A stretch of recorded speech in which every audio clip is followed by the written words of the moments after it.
Dvije imperije, jedna odlazeća osmanlijska, a druga dolazeća Austro-Ugarska, kao da su se nadmetale baš na prostoru oko Šeherčehajne ćuprije.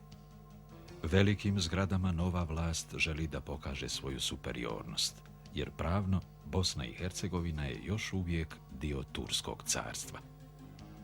Aleksandar Vitek i Ćiril Iveković prave projekat gradske vijećnice, za čiju realizaciju je izabran prostor uz samu čaršiju.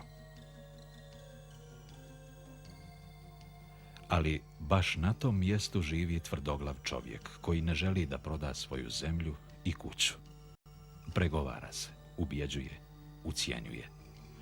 Prodat ću vam zemljište da sagradite tu svoju građevinu, ali kuću neću. Prenijećete je ciglu po ciglu, gredu po gredu, crijep po crijep na drugu obalu. Vlast je popustila i na drugu stranu Miljacke prebacila njegovu kuću, koja se od tada zove Inat kuća.